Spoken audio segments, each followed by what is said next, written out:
Assalamualaikum warahmatullahi wabarakatuh. Perkenalkan, kami dari kelompok 6 yang beranggotakan Arbani dan saya Ciko Jeki Junior. Di sini, kami ingin mempresentasikan hasil studi kasus pemrograman kami, yaitu studi kasus program penggabung nama dan akses data informasi pinjaman. Studi kasus program penggabung nama. Berikut ini adalah listing program penggabung nama. Dan selanjutnya di sini ada penjelasan program penggabung nama. Di sini studi kasus program kami menggunakan string, array, function, and procedure. Untuk penjelasannya adalah string pada program C++ ini, string direpresentasikan menggunakan array, karakter yaitu char. Pada contoh program yang diberikan, string digunakan untuk menyimpan nama depan dan belakang.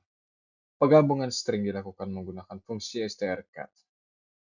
Kemudian ada array. Array digunakan untuk menyimpan data dalam jumlah yang banyak. Pada contoh program, array nama depan dan nama belakang digunakan untuk menyimpan input nama depan dan nama belakang. Array dalam program C++ dapat diakses menggunakan index. Kemudian ada function. Function gabung nama digunakan untuk menggabungkan nama depan dan belakang. Function ini menerima dua parameter, yaitu array nama depan dan array nama belakang. Function dapat mengembalikan nilai atau tidak, tergantung dari tipe data yang dideklarasikan. Kemudian ada procedure. Dalam program C++ ini, prosedur tidak secara khusus digunakan. Namun dalam program yang diberikan, terdapat fungsi gabung nama yang dapat dianggap sebagai prosedur karena tidak mengembalikan nilai. Untuk selanjutnya ada deklarasi variabel. Deklarasi variabel ukuran array digunakan untuk menentukan ukuran array nama depan dan nama belakang. Variabel nama depan dan nama belakang dideklarasikan sebagai array karakter dengan ukuran. Kemudian ada input nama depan dan nama belakang. Kode di atas digunakan untuk meminta pengguna untuk memasukkan nama depan dan nama belakang. Nama depan dan nama belakang tersebut kemudian disimpan dalam array nama depan dan nama belakang. Kemudian ada pemanggilan fungsi gabung nama. Kode di atas digunakan untuk memanggil fungsi gabung nama. Fungsi gabung nama akan menggabungkan nama depan dan nama belakang yang disimpan dalam array nama depan dan array nama belakang. Selanjutnya di sini ada fungsi gabung nama. Fungsi gabung nama menerima dua parameter, yaitu array nama depan dan array nama belakang. Fungsi ini kemudian menggunakan fungsi strcat untuk menambahkan spasi dan nama belakang ke akhir array nama depan. Selanjutnya ada output nama lengkap. Kode di atas digunakan untuk mencetak nama lengkap setelah digabung ke layar. Nama lengkap tersebut diambil dari array nama depan. Dan terakhir ada hasil output program penggabung nama. Berikutnya adalah detail hasil output program ini. Yang pertama adalah program akan menampilkan pesan untuk memasukkan nama depan dan nama belakang menggunakan perintah cout. Kemudian pengguna diminta untuk memasukkan nama depan dan nama belakang menggunakan perintah cin. Kemudian setelah memasukkan kedua nama, program akan menggabungkannya menjadi satu string menggunakan fungsi strcat. Dan hasil penggabungan nama akan ditampilkan menggunakan perintah cout. Untuk hasil akhir program akan menampilkan nama lengkap yang telah digabungkan. Misalnya, jika nama depan yang dimasukkan adalah Ciko dan nama belakang yang dimasukkan adalah Jeki, maka program akan menampilkan nama lengkap setelah digabung Ciko Jeki.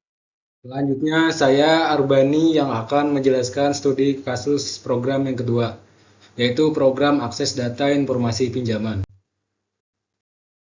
Yang pertama, saya akan menjelaskan peran akses file pada program tersebut. Fungsi upstream digunakan untuk membuka file yang bernama data pinjaman.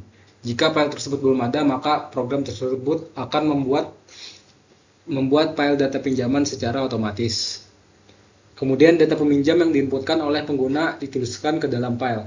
Baris pertama menuliskan nama peminjam dan baris kedua menuliskan jumlah uang yang dipinjam. Pada fungsi cari peminjam, fungsi upstream digunakan untuk membuka atau membaca file data pinjaman. Kemudian fungsi getLine digunakan untuk membaca baris demi baris dari file tersebut. Dan juga jika ada nama peminjam yang tidak ditemukan, maka nama tersebut akan dimasukkan ke dalam file yang bernama time data pinjaman, di mana file tersebut merupakan file sementara yang berisi informasi yang tidak dapat ditemukan oleh file tersebut. Lalu kemudian saya akan menjelaskan tentang fungsi sorting pada program tersebut. Pada pada program tersebut, fungsi sorting dinyatakan dengan deklarasi sort, yang mana fungsi ini akan mengurutkan data peminjam dalam daftar pinjaman berdasarkan nama menggunakan fungsi compare peminjam. Fungsi tersebut adalah fungsi perbandingan yang menentukan aturan dua data dari peminjam. Fungsi compare peminjam juga bekerja dengan cara membandingkan nama dua data peminjam. Jika nama pertama lebih kecil dari nama kedua, maka fungsi akan mengembalikan nilai true. Sebaliknya, jika nama pertama lebih besar atau sama dengan nama kedua, maka fungsi akan mengembalikan nilai false. Lalu kemudian ada juga penggunaan searching pada program ini. Fungsi searching dideklarasikan dengan menggunakan find. Pada program ini, find berfungsi untuk mencari nama peminjam yang dicari dalam setiap baris data yang dibaca dari file. Jika fungsi find tidak mengembalikan nilai apapun, maka berarti nama peminjam tidak ditemukan dalam baris tersebut. Jika nama peminjam ditemukan, maka fungsi cari peminjam akan menampilkan data peminjam tersebut. Data peminjam terdiri dari dua baris, yaitu nama peminjam dan jumlah uang yang dipinjam. Jika data peminjam tersebut tidak ditemukan, maka fungsi akan menampilkan pesan berikut. Peminjam dengan nama sekian tidak ditemukan. Berikut hasil output program akses data informasi pinjaman. Ada 5 menu yang menggunakan ketiga fungsi yang telah saya jelaskan sebelumnya. Dan di sini saya masukkan pilihan menu yang pertama, yaitu menambah data peminjam. Pada menu yang pertama ini menggunakan fungsi akses file, yaitu ketika saya memasukkan nama peminjam yaitu Ciko Jaki Junior dengan jumlah uang yang dipinjam 666 juta, maka data pinjam tadi telah ditambahkan. Kemudian saya memasukkan menu pilihan yang kedua, yaitu cari peminjam berdasarkan nama. Pilihan yang kedua ini menggunakan fungsi searching, yaitu ketika saya memasukkan nama peminjam yang ingin dicari tadi, yaitu Ciko Jaki Junior, maka program akan menampilkan nama peminjam yang telah saya masukkan sebelumnya. Dan ini adalah tampilan dari akses file yang telah saya tambahkan sebelumnya. Di sini tertera peminjam. Oh ya, saya juga sebelumnya telah menambahkan peminjam dengan nama Arbani. Dapat dilihat di sini ada dua nama peminjam dan jumlah uang yang dipinjam tertera sebagai berikut. Selanjutnya pada contoh hasil output yang terakhir, saya memasukkan menu pilihan yang keempat, yaitu menampilkan seluruh data peminjam.